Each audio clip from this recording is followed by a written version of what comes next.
नमस्कार श्रोते हो. दीपक रेगी कथाकथन चॅनलवर तुम्हा सगळ्यांचं मनापासून स्वागत. श्रोते हो, आज तुम्ही ऐकणार आहात उत्तम सदाकाळ यांच्या मैना या कादंबरीचा शेवटचा भाग. शिरपती ओसरीवर गुडघ्यात मान खुपसून बसला होता. लग्नाला आलेल्या पाहुण्यांना लग्न रद्द झाल्याचं सांगताना तो मेटाकुटीला आलेला होता. त्याला हा झटकाच बसला होता. मैनाचीही तीच अवस्था होती. दोघेही गप्प बसून असायचे. शिरपती ओसरीवर बसलेला असताना एक तरुण तिथे आला. त्याने शिरपतीकडे चौकशी केली. ते शिरपती जाधव तुम्हीच का? हा मीच की. आपण कोण? मी तालुक्याहून आलो. तुमच्याकडे एक काम आहे.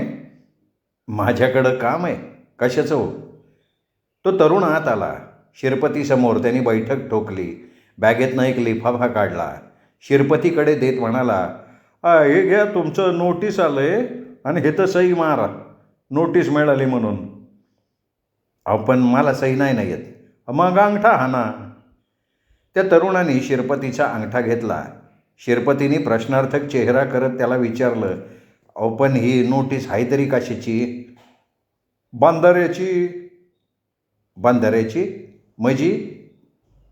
बाबा, तुमच्या जागेत बंधारा होणार आहे ना, त्याची नोटीस ही.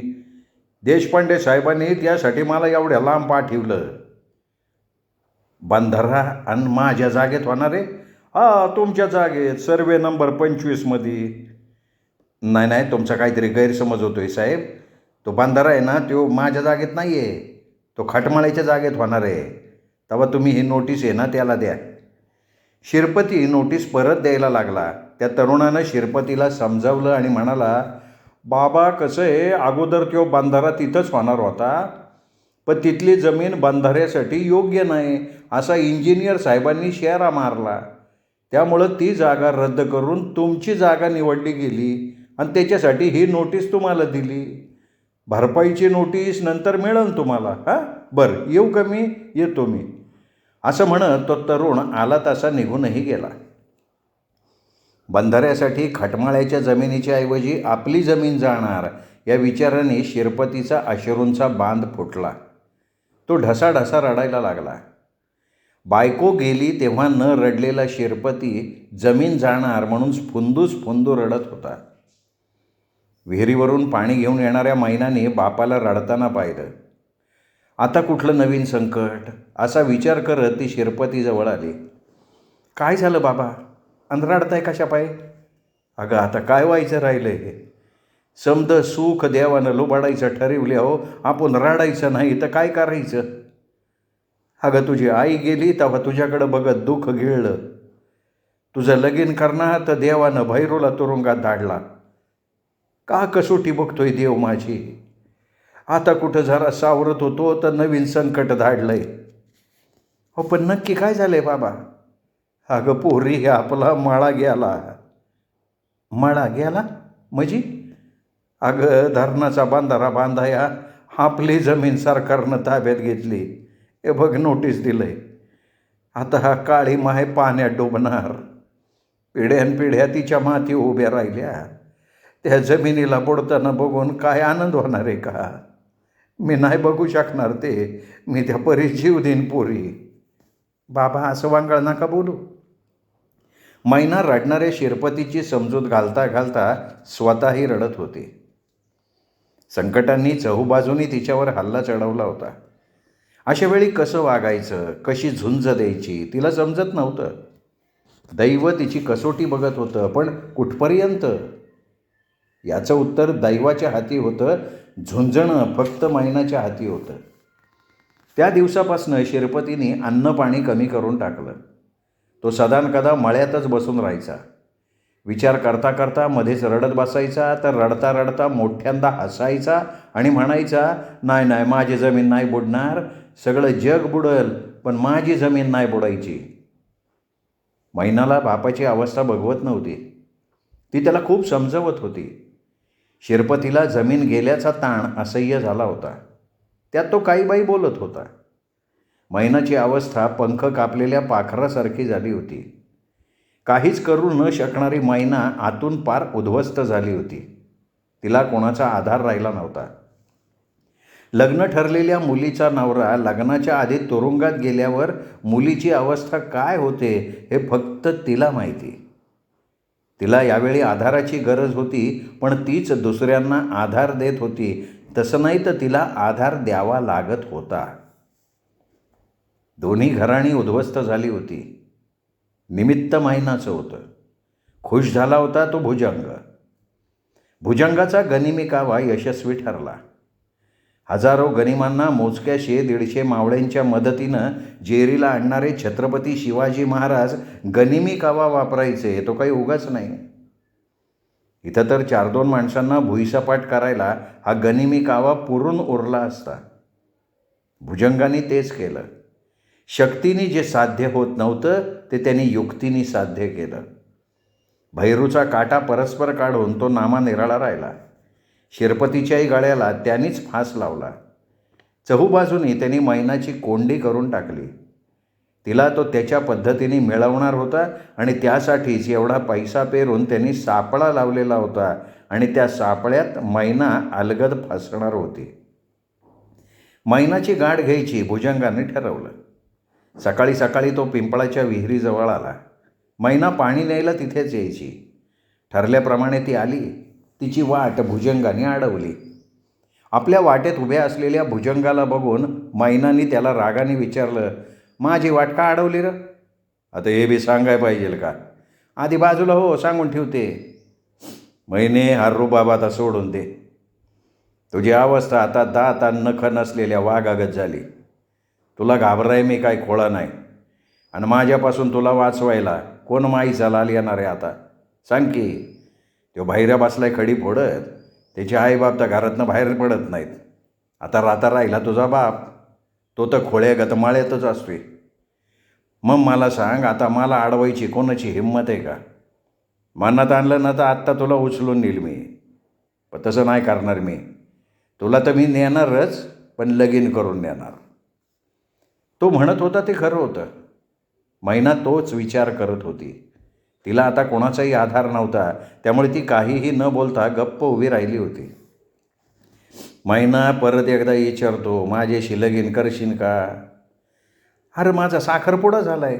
लगीन बी झालं असतं. भैरूला पोलिसांनी नेलं नसतं तर. तू का माझ्या मागं लागतो? पाहिजे तर मी तुझ्या पाया पडते बाबा, पण मला त्रास नको देऊ. अभिमानी मैना रडवेली झाली होती. भुजंग आपला हेका न सोडता म्हणाला, साखरपुडा झाला म्हणून काय झालं आहे? लगीन कुठं झालं? आणि आता ते होणार बी नाही. कारण भैरू सुटणार कसा? मग काय तवर तो अशीच राहणार का? हे बघ, उघड्यावर पडलेली भाकर आणि आधार नसलेली पोरगी सारखीच असती.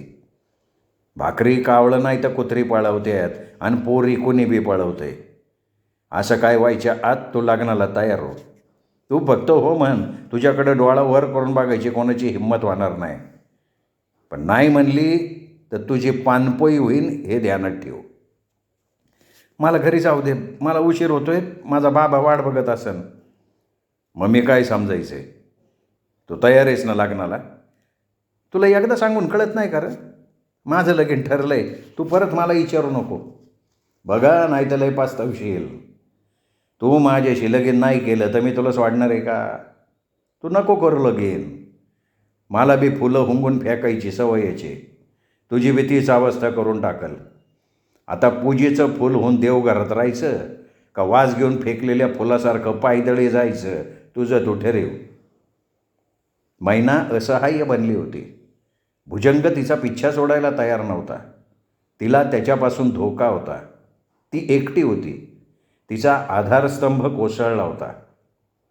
अशा वेळी सबुरीनं वागलं पाहिजे हे तिला समजत होतं. ती तशीच वागत होती. पहिली उलांड मैना कधीच अदृश्य झाली होती. भुजंगापासून दूर होत ती पाणी न घेता माघारी फिरली. भुजंगाने तिला अडवलं नाही. तो फक्त तिला एवढंच म्हणाला, निघाली का मैना तू? जा जा.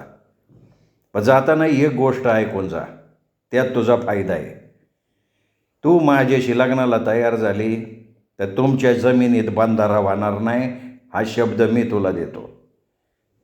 तुझा बाप येड्यावानी फिरणार नाही. मग बघ तुला पटतंय का? देशपांडे काय माझ्या शब्दाबाहेर जाणार नाही. त्याला कसा तयार करायचा ते माझं मी बघेन, पण तू लग्नाला तयार झाली पाहिजे. भुजंगानं मैनाला अडकवण्यासाठी तिच्यापुढे आमिष ठेवलं. क्षणभर मैना थबकली, पण असा विचार करणं सुद्धा पाप आहे हे समजून ती निघाली. भुजंग परत तिला म्हणाला, मैना, अजून एक फायद्याची गोष्ट करतो तुझ्यासाठी. तुझा लय जीव आहे ना भैरूवर? हा आहेच की, मग मी त्याला सोडवतो तुरुंगातून. भुजंगाच्या या प्रस्तावानं मैनाच्या डोळ्यात चमक आली. ती थपकून त्याच्याकडे बघत म्हणाली, खरंच तू सोडवशील त्याला? सोडवीन की, पर तू माझ्याशी लग्नाला तयार झाली तर. भुजंगाने तिढा घातला. मासा गळाकडे खेचला गेला. एकदा का त्याने आमिष तोंडात घेतलं की गळ रुतणारच होता. मैना विचारात पडली. तिला विचार करताना बघून भुजंग म्हणाला, लय विचार नको करू, नाही तर भैरू बी जाईन आणि तुझा म्हातारा बी जाईन हातातून. पण तू भैरूला कसा काय सोडवणार? मैना रुळावर आलेली बघताच भुजंगाला उत्साह चढला. तो म्हणाला, त्याला कसं सोडवायचं ते मला ठाव आहे, तू फक्त तुझा निर्णय सांग. पण मला आधी भैरूला कसं सोडवणार ते सांग. आता तुलाच विचारायला लागले म्हणून सांगतो. देवाच्या दागिन्यांची चोरी कुणी केली? मला ठाव आहे. म्हणजे भैरू चोर नाही? नाही, भैरूनं चोरी केलीच नाही. चोर बालताचे, पण ते फक्त मला ठाव आहे. मी चोराचं नाव पोलिसांना सांगून भैरूला सोडवेल, पण माझी अट तुला मान्य असेल तरच. मैना, जरा विचार कर. केवळ तुझ्यामुळं भैरू तुरुंगात गेलाय. तुझा बाप सैरभैर झालाय. 2 घरं आज तुझ्यामुळं उद्ध्वस्त झाली. तुझ्या एका होकारावर भैरू तुरुंगातून बाहेर येईल. तुमची जमीन वाचल, म्हातारा नीट होईन. भैरूवरचा चोरीचा काळा डाग बी पुसला जाईल. त्याचे आईबाप मानानं गावात फिरतील. याच्यात फक्त तुझा एकटीचा तोटा आहे. तुला तुझ्या मनाच्या विरुद्ध माझ्याशी लगीन करायला लागन. आता तुझ्या तोट्यामुळं बाकीच्यांची आयुष्य नीट होत असतील तर तू नाही म्हणणं चूकच आहे ना. मी काय तुझ्यावर आता जबरदस्ती नाही करत. घरी जा, विचार कर, मग मला तुझा निर्णय सांग. परवाच्याला मी हितच तुझी वाट बघेल याच येळेला. तू आली नाही तर तुझा नकार समजून मी मला काय करायचे ते करीन, मग मला दोष द्यायचा नाही. भुजंगाने मैनाच्या पुढे द्विधा परिस्थिती उभी केली. आता तिने विचार करून निर्णय घ्यायचा होता. भुजंगावर विश्वास कसा ठेवायचा हा प्रश्न होताच, पण तूर्त त्याला अर्थ नव्हता. मैना विचार करत घरी परत आली. रात्रभर मैनाच्या डोळ्याला डोळा नव्हता. तिचा होऊ घातलेला संसार पालापाचोळ्यासारखा उधळला होता. आता तो प्रत्यक्षात येणं तिला कठीण वाटत होतं. एक मन भुजंगाला नकार देऊन येईल त्या परिस्थितीला तोंड दे असं सांगत होतं. दुसरं मन मात्र भुजंगाला होकार देऊन सगळ्यांच्या हिताला प्राधान्य दे असं म्हणत होतं. मैनाला निर्णय घेता येईना. पहाटे पहाटे तिला योग्य वाटला असा निर्णय तिने घेतला. सकाळी उठल्यावर तिने बाबांकडे हा विषय काढायचं ठरवलं. शिरपती सुन्न मनानं अंगणात बसलेला होता. मैनानं त्याला चहा दिला आणि तिने विहिरीजवळ भुजंगानं मांडलेला प्रस्ताव त्याला सांगितला. शिरपती चहा पिता पिता विचार करायला लागला. त्याच्या मेंदूला आता जास्त विचार झेपतच नव्हते. तो तुटकपणे इतकंच म्हणाला, ए बघ, तुला बरं वाटेल ते कर. पण तुला सांगतो मैने, आपली जमीन कधी बुडणार नाही. सगळं जग बुडालं ना तरी बी नाही. शिरपतीला मळा किती प्रिय आहे हे मैनाला ठाऊक होतं. तिने शिरपतीला निर्णय सांगून टाकला. बाबा, मी भुजंगाला लग्नासाठी होकार देते, म्हणजे भैरू बी वाचल आणि आपली जमीन बी बुडणार नाही. असं म्हणते का तू? कर बाई तसं कर मग. शिरपती परत सुन्नपणे बसला. भैरूच्या घरच्यांना समजावण्यासाठी मैनालाच जायला लागणार होतं. त्यांना कसं सांगायचं हा तिच्यापुढे गहन प्रश्न होता. ती मनाचा धीर करून भैरूच्या घरी निघाली. अनुसया घरात एका कोपऱ्यात विचारमग्न चेहरा करून बसलेली होती. खंडू मंदिरात पूजेसाठी गेला होता. लोकांचे टोमणे ऐकून ऐकून त्याचा जीव मेटाकुटीला आला होता. भैरूला निर्दोष घरी येऊ दे अशी देवाला प्रार्थना करत तो नित्यनियमानं गणपतीची व्यवस्था पाहतच होता. गजाननाच्या सेवेत आपली काहीतरी चूक झाली म्हणून त्याने आपल्याला ही शिक्षा दिली अशी मनाची समजूत काढत तो त्याचं काम करत होता. अनुसयाला घरात शांत बसलेली बघून शेजारची ठकूबाई आत आली. काय ग आणशे? अगं आणशे, पार बाहेर निघतच नाही तू. अगं होईन सगळं ठीक, भरवसा ठेव देवाव. भैरू काही चोर नाही, देवाच्या घरी उशिरा का होईना न्याय भेटतो. ये ठकू बस. अनुसया जास्त न बोलता त्रोटकपणे ठकूबाईशी बोलली. ठकूबाई तिच्या शेजारी बसली. बराच वेळ ती एकटीच बोलत होती. अनुसया फक्त ऐकत होती. आणशे, तुला एक सांगू का? काय ग? नाही म्हणजे रागावणार नसशील तर सांगते. नाही बाया रागवत, सांग. आणशे, त्या माईनेचा नाच सोडा तुम्ही भैरूचं लगीन मोडा. असं का म्हणते? तुला राग येईन पण सांगते मी. अगं महिन्याचा पायगुण काही धड नाही बघ. स्वतःच्या आईला खाऊन बसली. आता नुसतं लगीन ठरलं तर भैरू गेला का नाही काजाच्या आड. अशा पोरीशी भैरूचं लगीन नग करू, पस्तावाल तुम्ही. तुझं बाया काहीतरी असतंय ठकू. माणसामुळं काही एवढं समज घडतं? बघ बाया, सांगायचं काम माझं होतं, मी केलं, बाकी तुमच्या हातात. अनुसया शांत झाली पण मनात ठकूबाईचे विचार घुमायला लागले. हळूहळू तिला ठकूबाईचं म्हणणं खरं वाटायला लागलं. अजून वेळ गेली नव्हती. भैरूचं लगीन मोडायचा तिच्या मनात मूळ विचार धरायला लागला. मैना दाराआडून दोघींचं बोलणं ऐकत होती. तिच्या मनाच्या गाभाऱ्यात विचारांचा हल्लकल्लोळ माजला होता. आपल्याविषयी लोकांच्या अशा भावना आहेत हे ऐकून तिला वाईट वाटलं. एका अर्थी ते खरंही होतं. तिच्या पावलावर पाऊल ठेवून संकटं तिची सोबत करतच होती. त्यामुळे तिच्या सानिध्यात असलेल्या लोकांना त्याची झळ बसतच होती. आपण नकार द्यायला आलो आहे पण त्याआधीच आपलं लग्न मोडण्याचे विचार ऐकून तिला वाईटही वाटलं आणि बरंही वाटलं. ती आत आली. अनुसया आणि ठकूबाई तिला पाहून चापापल्या. त्या विषय बदलायला लागल्या.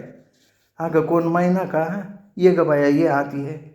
मैना अनुसयाजवळ येऊन बसली. तिचे डोळे आसवांनी डबडबलेले होते. मैनाची ती अवस्था बघून अनुसया हेलावली. काळजावर दगड ठेवून मैना बोलायला लागली. आई, मी तुमचं बोलणं ऐकलंय. ठकूबाईंचं काही चुकलं नाही, उलट माझ्यामुळं तुम्हाला त्रासच होईल. तुम्ही लगीन मोडा हे. अगं बाई, आपण भैरूचं काय, त्याला काय वाटन? लगीन मोडलं ना तर तो तुरुंगातून निर्दोष घरी येईन असं माझं मन मला सांगते. त्याला वाईट वाटन हे खरं आहे, पण हळूहळू विसरन तो. आमचं लग्न मोडलं असं समजते आणि मी बाई हितनं जाते. परत काय मी तुमच्या आयुष्यात दुःख द्यायला डोकावणार बी नाही. मैना बोलता बोलता रडायला लागली. डोळे पुसत उठली. अनुसया काही बोलायच्या आत ती घरातनं बाहेर पडली सुद्धा. आता तिच्या डोक्यावरचा आणि मनावरचा बराचसा बोजा कमी झाला होता. भैरूच्या सुटकेसाठी आणि बाबांच्या आनंदासाठी तिने स्वतःची आहुती द्यायचा निर्णय घेऊन टाकला. भुजंगाला तिने तिचा होकार कळवला. भुजंगाला अत्यानंद झाला. त्याचा गनिमी कावा यशस्वी झाला. मैना त्याच्या हातात आली. लवकरच साखरपुडा उरकला गेला. लग्नाची तारीख पक्की झाली. पै पाहुण्यांनी नातलगांनी वाडा भरून गेला. गाव देहभान विसरून वाड्यावरच्या पंक्तींना हजेरी लावू लागला. अखेर एकदाचं लग्न धूमधडाक्यात पार पडलं. वरातीची मिरवणूक गावातून वाजत गाजत निघाली. झिंग्या गाडी हाकत होता. गाडीला काळ्या आणि शेवरा ही पाटलाची जोड जुंपलेली होती. पाठीमागे गावातल्या बैलगाड्या रांगेत येत होत्या. माणसांनी त्या गच्च भरलेल्या होत्या. भुजंग नवरदेवाच्या वेशात देखणा दिसत होता. मैना ही नजर लागावी अशी अप्सरा दिसत होती. अंगावर भरगच्च दागिने होते. लाल रंगाचा पैठणी शालू, त्यात तिचं मूळचं सौंदर्य अधिक खुललेलं होतं. गाड्यांच्या पुढे ढोल ताशांच्या गजरात लेझमीचे डाव चालू होते. त्या गोंधळात मैनाने भुजंगाला विचारलं, भैरूला कवा सोडवणार तुम्ही? आणि बाबाच्या जमिनीचं काय? अगं आज ते लगीन झालंय. तुला दिलेल्या शब्दाप्रमाणे सगळं होईन, पण जरा धीर धर. हे बघा, केवळ त्या बोलीव मी लग्नाला तयार झाल्या. तुम्ही तुमचा शब्द पाळा. भुजंग काहीच न बोलता छद्मीपणाने फक्त हसला. त्याच्या मनात काय चाललं होतं कोणास ठाऊक. मैनाने मात्र भुजंगाशी लग्न करून भैरूला वाचवण्याचा प्रयत्न केला होता. आता भुजंग तिचं सर्वस्व आणि तोच तिचा देव.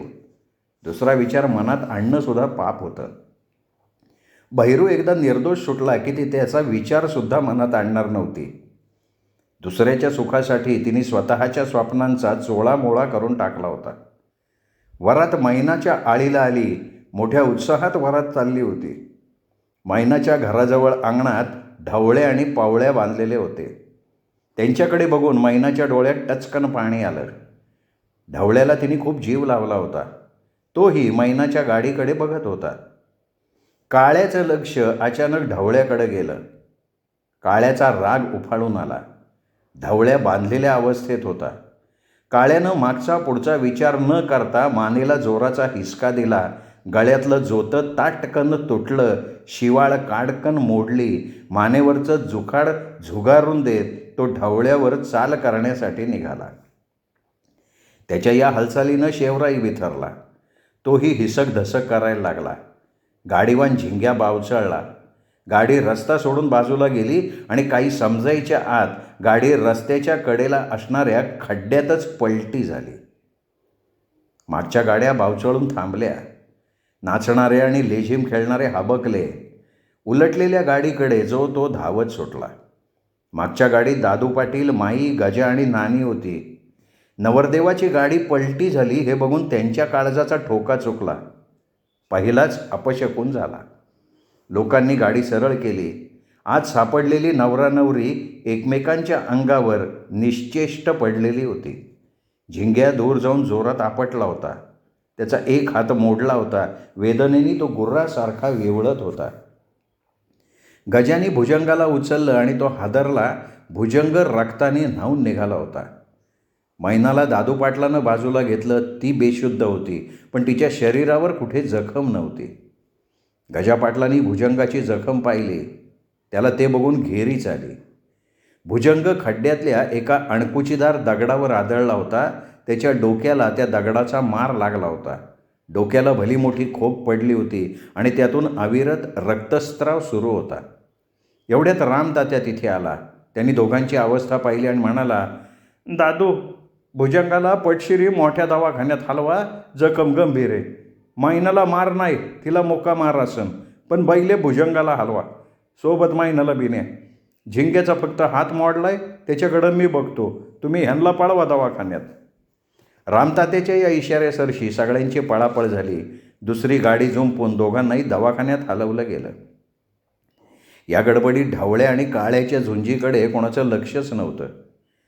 काळ्यानं बांधलेल्या ढवळ्याला धडका मारून मारून मारून पार रक्तबंबाळ करून सोडलं. ढवळ्यानं कशीबशी दोरखंडातनं आपली सुटका करून घेतली आणि काळ्यावर एकच वर्मी धडक घातली. कचकन ढवळ्याचं शिंग काळ्याच्या पोटात घुसलं. रक्ताची धार लागली. काळ्या आचके द्यायला लागला. दोघांची बहुधा ही शेवटची झुंज ठरावी. ढवळ्याने झुंजीचा शेवट करून टाकला. एकाच वेळी मालक आणि बैल बेशुद्धीच्या खोल गर्तेत कोसळले. दवाखान्यात मैनाला आणि भुजंगाला दाखल केलं गेलं. नानीच्या तोंडाचा पट्टा चालू झाला. तरी मी म्हणत होते ही मैना आपल्याला नको म्हणून, पण माझं कशाला कोण ऐकते? अहो, ही जिथं जाईन तिथं वाटोळं करती. हे ठावा असून बी तुम्ही तिला सून करून घेतली. आता ती भुजंगाला हिथं घेऊन आली. अपशकुनी मेली काळ तोंडी. हे ग बसती का? मुस्कड फोडू तुझं. दवाखाना येऊ, घर नाही. जरा येळ प्रसंग काहीतरी बघ. गजा पाटलानं नानीला सज्जड दम दिला. ती चूप झाली. मैना आणि भुजंग अतिदक्षता विभागात होते. दोघांच्या खाटा शेजारी शेजारी होत्या. मैना शुद्धीवर आली होती. तिला सगळा प्रकार समजला. दैव तिला सुख बघूच देत नव्हतं. सुखाच्या एका किरणानंतर ती दुःखाचा उन्हाळा सहन करत होती. भुजंगाचा मार बघून ती अंतर्बाह्य घाबरली होती. तिच्याही डोक्याला लागलं होतं, पण जखम नव्हती. मानसिक ताण सहन झाला नाही की ती बेशुद्ध पडायची. मैना डोळे मिटून पडली होती. तिच्या शेजारी माई बसल्या होत्या. भुजंगाजवळ दादू पाटील बसले होते. बाकीचे सगळे बाहेर होते. भुजंगाला निरनिराळ्या मशीन्स लावल्या होत्या. तो अजूनही शुद्धीवर आलेला नव्हता. मैना मात्र शुद्धीत होती, पण तिने डोळे मिटून घेतले होते. डॉक्टर रिपोर्ट घेऊन आत आले. त्यांचा चेहरा गंभीर होता. ते त्याच गंभीरतेनं दादू पाटलांना म्हणाले, बरं का पाटील, एक अडचण आहे. काय अडचण आहे डॉक्टर साहेब? भुजंग कोमात गेला आहे. म्हणजे तो शुद्धीवर कधी येईल काही सांगता येत नाही. आला तर आत्ताही शुद्धीवर येईल, नाही तर शुद्धीवर येणार सुद्धा नाही. कोमातल्या पेशंटचा अंदाज नाही देता येत. आता वरच्या देवावर भरवसा ठेवा. त्याच्या कृपेनं आला तर येईल हा शुद्धीवर. आमचे प्रयत्न संपले. डॉक्टरांच्या या बोलण्याने माई आणि पाटलांचे डोळे भरून आले. त्यांनी मनात शिखरोबाला प्रार्थना करायला सुरुवात केली. भुजंग त्या शिखरोबाचाच कृपाप्रसाद होता. माईंना हा दुःखावेग सहन झाला नाही. त्यांना घेरी आली आणि त्या धाडकन खाली कोसळल्या. दादू पाटलांनी त्यांना सावरलं. डॉक्टर धावत आले. त्यांनी दादू पाटलाला आणि माईंना बाहेर आणलं. माई सावध झाल्या, पण आत जायला डॉक्टरांनी त्यांना आता मनाई केली. घडणाऱ्या घटना बघून नानी मैनाच्या नावानं बोटं मोडायला लागल्या. तिला मैनाचा तीव्र संताप आला होता. मैना आत निश्चल पडून होती. डॉक्टरांचं बोलणं तिने ऐकलं होतं आणि ते बोलणं ऐकून तिच्या काळजाला घर्र पडत होती. इकडे भुजंग कोमात होता. भुजंग कोमात असल्यानं तिच्या कुंकुवाची शाश्वतीच नव्हती. भुजंग शुद्धीवर आला तर भैरू निर्दोष सुटू शकणार होता. बाबांचा मळासुद्धा भुजंगाच्या जीवनमरणावर अवलंबून होता. सगळे फासे भुजंगाच्या अवतीभोवती घोटाळत होते.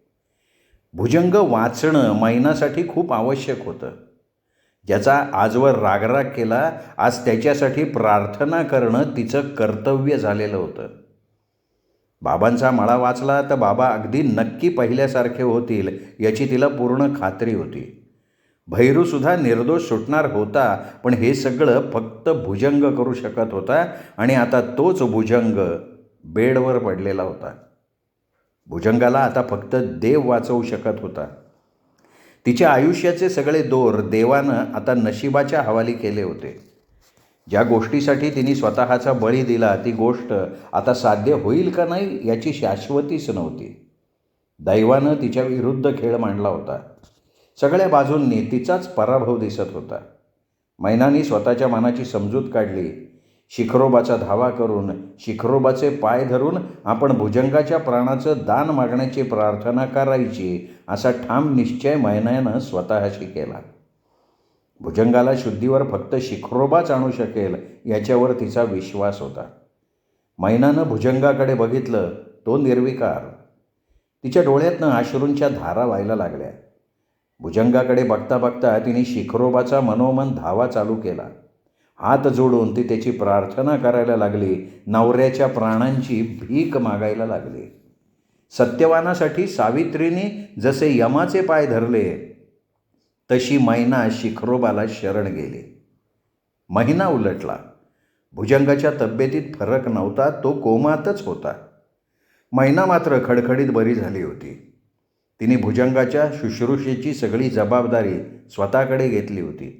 दिवस रात्र ती त्याच्या पायाजवळ बसून होती. मैनाने शिखरोबाला साकडं घातलं होतं. त्याची ती नित्यनेमानं पूजा अर्चा करून भुजंगाच्या खुशालीसाठी तो शुद्धीवर यावा म्हणून आळवणी करत होती. सकाळची वेळ होती. मैना भुजंगाच्या पायथ्याशी बसून होती. रात्रभर जागरण केल्यानं तिचा नकळत डोळा लागला होता. भुजंगाचा हात हातात घेऊन ती बसल्या बसल्या झोपेच्या अधीन झाली होती. अचानक तिची झोप मोडली. तिला भुजंगाच्या हाताची हालचाल जाणवली. मैनाने खाडकन डोळे उघडले. भुजंगाच्या हाताची बोटं तिच्या हातात थरथरत होती. स्वतःहून हालचाल न करणाऱ्या भुजंगाची ती हालचाल पाहून मैना आनंदानं वेडीपिशी झाली. नीट सावरून बसत तिने भुजंगाला हाक मारली. अव ऐकलं का? मी मैना तुमची बायको.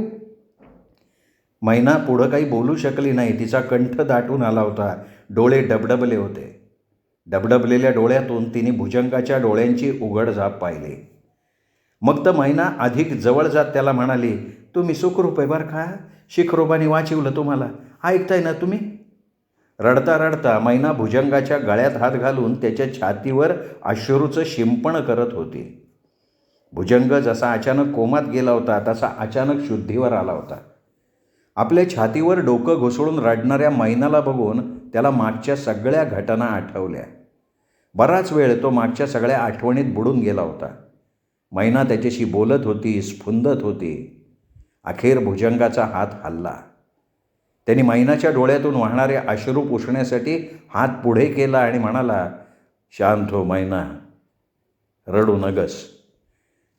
देवाने वाचवलंय मला. मी आजपर्यंत लय वाईट कामं केली, लय लोकांना मी त्रास दिला, तुला बी छळलं. फक्त तुला प्राप्त करून घेण्यासाठी मी किती घाणेरडा खेळ खेळलो याची कल्पनाच नाही तुला. पण देव जागा आहे, त्यांनी माझ्या कर्माची शिक्षा दिली बरं मला. मैना अगं, तुझ्याशी लग्न करून मी भैरूला तुरुंगातून सोडवणार नव्हतो का तुझ्या बाबाचा मळा त्यांना परत मिळवून देणार नव्हतो. मी फक्त तुला मिळवण्यासाठी तेवढं खोटं बोललो. तुला तुझ्या वागण्याची शिक्षा द्यायचा माझा विचार होता. पण देवानं मला वेळेवर जाग केलंय मैना. आता मी नाही कधी तसा वागणार. भुजंग मोठ्या मुश्किलीने बोलत होता. त्याचं बोलणं ऐकून मैना लगेच त्याला म्हणाली, म्हणजे आता तुम्ही भैरूला सोडवणार? हा, सोडवणार. बाबांचा मळा त्यांना मिळवून देणार? देणार. शिखरोबाची आण घेऊन सांगतो, आता तुला जे हवं ते मी देणार. होय ना?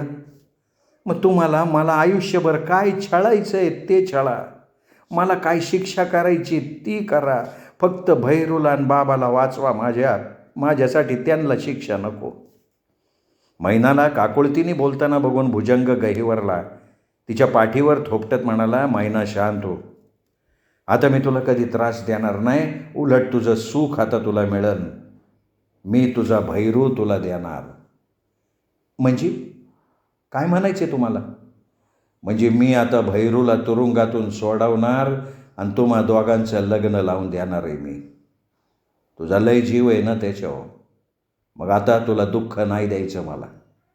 तुम्ही सुखात संसार करा. आपलं लग्न इथून पुढं विसरायचं. ते लग्न म्हणजे फक्त तुला फसवण्यासाठी टाकलेलं जाळं होतं. त्यात मी तुला आयुष्यभर नाही अडकवणार मैना. अगं शिखरोबा मला माफ नाही करायचा.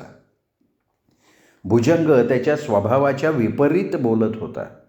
मैना त्याचं बोलणं ऐकून चकित झाली. अहो, हे काय बोलताय तुम्ही? देवाधर्माच्या साक्षीनं लग्न झालं आहे आपलं. हा काय भावला भावलीचा खेळ नाही का वाई मोडायला? मी माझा भूतकाळ विसरले आणि तुम्हाला माझं सर्वस्व मानते मी. आता त्यात काय बदल होणार नाही. तुमच्या नावाचं कुकू लावलं आहे मी. ते कुकू माझ्या मृत्यूपर्यंत तसंच राहीन. दुसऱ्या कुणाचा आता कधी विचारही मनात आणणार नाही मी. अगं पण मैना, आता पण नाही आणि बिन नाही. भुजंगाच्या ओठावर बोट ठेवून त्याचं बोलणं बंद करत मैना त्याला म्हणाली, फक्त एक करा. भैरूला तुरुंगातून सोडवा. बाबांचा माळा त्यांना परत द्या आणि मला तुमच्या पायाशी जागा द्या. बस, मग मला दुसरं काय बी नको. आता नाही नशिबाशी झुंजायचं मला. जे आहे त्याच्यात मी समाधानी आहे. मैना भुजंगाच्या छातीवर डोकं ठेवून रडत होती आणि तो तिला प्रेमानं थोपटत आपल्या मनात कायमची जागा देत होता. त्याचेही डोळे डबडबले होते. उशिरा का होईना भुजंग बदलला होता. त्यांनी मैनाला आपलं मानलं होतं. मैनानेही त्याचा मनोमन स्वीकार केला होता. त्या दोघांना असे एकमेकांच्या मिठीत बघून माई आणि दादू पाटील आनंदात न्हावून गेले होते. गजा पाटील आणि डॉक्टरसुद्धा मैनाची आणि भुजंगाची गळाभेट बघण्यात गुंगून गेले होते. दादू पाटलांनी हात जोडत अंमळ मोठ्या आवाजात म्हटलं, देवा शिखरोबा, पावलास र बाबा. पाटलांच्या आवाजाची मैना दचकली, बाजूला झाली. लाजेने तिचा चेहरा गोरामोरा झाला होता. तिचं ते लाजणं बघून भुजंगालाही हसू फुटलं. बघता बघता दुःखाचे ढग निवळले. सुखाची कोवळी किरणं मैनाच्या आयुष्यात आली आणि त्यांनी सगळं वातावरणच सुखमयी केलं. आता दवाखान्याच्या त्या खोलीत जसा काही स्वर्ग निर्माण झाला होता आणि त्या स्वर्गात सगळे सुखानं चिंब भिजलेले होते. श्रोते हो, तुम्ही ऐकत होतात उत्तम सदाकाळ लिखित मैना ही कादंबरी. ही कादंबरी तुम्हाला नक्कीच आवडली असेल या कादंबरीचे प्रत्येक व्हिडिओ आपल्या कथाप्रेमी मित्रपरिवारात नातेवाईकात शेअर करा आणि प्रत्येकाला दीपक रेगे कथाकथन चॅनल सबस्क्राईब करायची विनंती मात्र माझ्यातर्फे नक्की करा. भेटूयात अशाच उत्तम लेखकाच्या उत्तम कादंबरीसह पुन्हा. तोपर्यंत नमस्कार.